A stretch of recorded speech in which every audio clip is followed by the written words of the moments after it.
Indian വ്യോമസേനയുടെ കരുത്താണ് Rafale യുദ്ധവിമാനങ്ങൾ. Operation സിന്ദൂരിന്റെ സമയത്ത് ഇന്ത്യയുടെ റഫാൽ വിമാനങ്ങൾ പാകിസ്ഥാനെ ശക്തമായ വെല്ലുവിളി ഉയർത്തി മുന്നിൽ തന്നെ ഉണ്ടായിരുന്നു.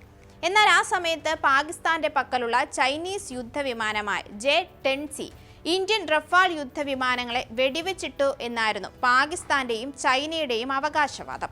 എന്നാൽ തെളിവില്ലാത്ത ആരോപണം ഇപ്പോൾ ചൈനയ്ക്കും പാകിസ്ഥാനും അന്താരാഷ്ട്ര തലത്തിൽ നാണക്കേട് ഉണ്ടാക്കി വെച്ചിരിക്കുകയാണ്. ചൈനയ്ക്കാണേൽ ഒരു വൻ തിരിച്ചടി കൂടിയാണ് ഇത് സമ്മാനിക്കുന്നത്. വിശദമായി പരിശോധിക്കാം. ഞാൻ അമ്മു. ഫ്രാൻസിന്റെ ആധുനിക യുദ്ധവിമാനമായ റഫാലിനെ വെടിവെച്ചിട്ട പ്രശസ്തിയുമായി കൂടുതൽ രാജ്യങ്ങൾക്ക് J-10C വിൽക്കാനുള്ള ചൈനയുടെ പ്ലാനാണ് ഇപ്പോൾ പൊളിഞ്ഞുപോയത്. മീഡിയം വെയ്റ്റ് മൾട്ടിറോൾ യുദ്ധവിമാനമായ J-10C പാശ്ചാത്യ യുദ്ധവിമാനങ്ങളെക്കാൾ മികച്ചതാണെന്നാണ് ചൈന അവകാശപ്പെടുന്നത്.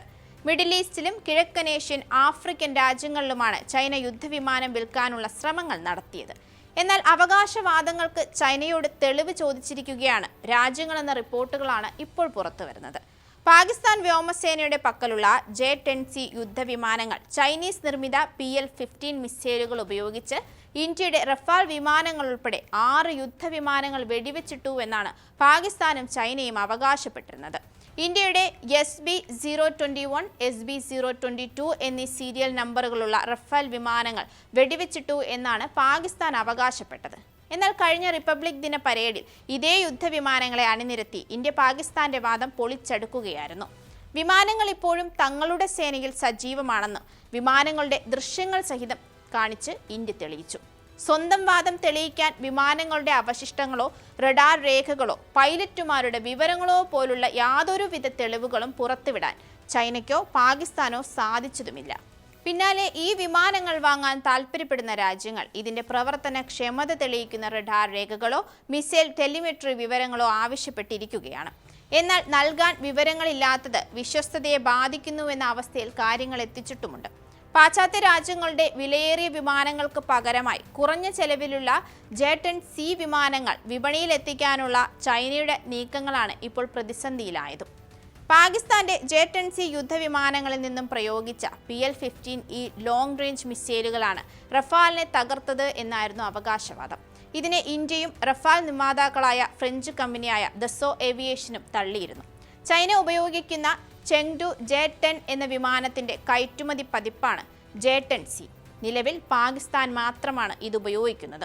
അവകാശവാദങ്ങൾ തെളിയിക്കാൻ പറഞ്ഞത് യുദ്ധവിമാനത്തിന്റെ വിശ്വസ്തത അന്താരാഷ്ട്ര തലത്തിൽ ചോദ്യം ചെയ്യപ്പെടുന്ന തലത്തിലേക്ക് എത്തിച്ചിരിക്കുകയാണ് എന്നാണ് റിപ്പോർട്ടുകൾ.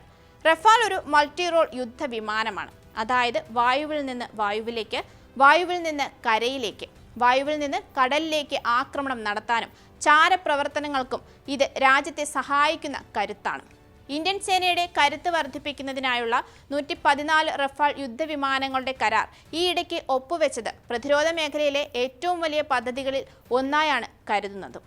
നിലവിൽ ഇന്ത്യൻ വ്യോമസേനയുടെ പക്കൽ 36 റഫാൽ വിമാനങ്ങളാണുള്ളത്. ഇതിനു പുറമെയാണ് പുതിയ 114 വിമാനങ്ങൾ കൂടി എത്തുന്നത്. ചൈനയുടെ ചെങ്ഡു എയ്റോസ്പേസ് കോർപ്പറേഷൻ വികസിപ്പിച്ചെടുത്ത J-10C AESC റഡാറും PL-15 ദീർഘദൂര മിസൈലുകളും ഉൾക്കൊള്ളാൻ ആകുന്നതാണ്. വിഗറസ് ഡ്രാഗൺ എന്നറിയപ്പെടുന്ന J-10C ചൈനയുടെ നൂതന യുദ്ധവിമാനങ്ങളിൽ ഒന്നുമാണ്. അതിനിടെ രാജ്യം കടുത്ത സാമ്പത്തിക അസ്ഥിരതയിലൂടെ കടന്നു പോകുമ്പോഴും ചൈനയിൽ നിന്ന് 36 J-10C യുദ്ധവിമാനങ്ങൾ വാങ്ങാൻ പാകിസ്ഥാൻ തയ്യാറായതും വൻ വാർത്തയായിരുന്നു. അമേരിക്കൻ പ്രതിരോധ വകുപ്പിന്റെ 2025 റിപ്പോർട്ട് പ്രകാരം ഇതിൽ 20 എണ്ണം ഇതിനോടകം തന്നെ പാകിസ്ഥാൻ വ്യോമസേനയുടെ ഭാഗമായി കഴിഞ്ഞു. ഇന്ത്യയുടെ 36 റഫേൽ വിമാനങ്ങൾക്ക് തുല്യമായ എണ്ണം വിമാനങ്ങൾ തങ്ങൾക്കും വേണമെന്ന വാശിയാണ് പാകിസ്ഥാനെ ഈ വൻ സാമ്പത്തിക ബാധ്യതയിലേക്ക് തള്ളിവിട്ടത്. ചൈനീസ് നിർമ്മിത പൈത്തൺ 3 PL-15 മിസൈലുകൾ വഹിക്കാൻ ശേഷിയുള്ള ഈ വിമാനങ്ങൾ ഇസ്രയേലിന്റെ ലാവി പദ്ധതിയിൽ നിന്ന് രൂപപ്പെടുത്തിയതാണെന്നാണ് വിദഗ്ധർ ചൂണ്ടിക്കാട്ടുന്നത്. കഴിഞ്ഞ വർഷം ഇസ്രയേലുമായുള്ള പോരാട്ടത്തിന് പിന്നാലെ ചൈനീസ് J-10C യുദ്ധവിമാനങ്ങൾ സ്വന്തമാക്കാനുള്ള നീക്കവുമായി ഇറാൻ എത്തിയതും വാർത്തയായിരുന്നു. അന്ന് 12 ദിവസത്തെ യുദ്ധത്തിൽ ഇസ്രയേലിന്റെ ഭാഗത്തു നിന്ന് കനത്ത വ്യോമാഘാതം ഇറാൻ നേരിടേണ്ടി വന്നിരുന്നു. അതിന് പിന്നാലെയായിരുന്നു ഈ തീരുമാനവും എടുത്തത്. ഇപ്പോൾ ഇറാനിൽ വീണ്ടും യുദ്ധമുഖം തുറന്നപ്പോൾ J-10C യുദ്ധവിമാനങ്ങളും ഉണ്ടോയെന്നും ലോകം തിരയുന്നുണ്ട്. എന്തായാലും ലോക ആയുധ കമ്പോളത്തിൽ ചൈന ഇപ്പോൾ നേരിട്ട തിരിച്ചടി ഒരു വീഴ്ച തന്നെയാണ്.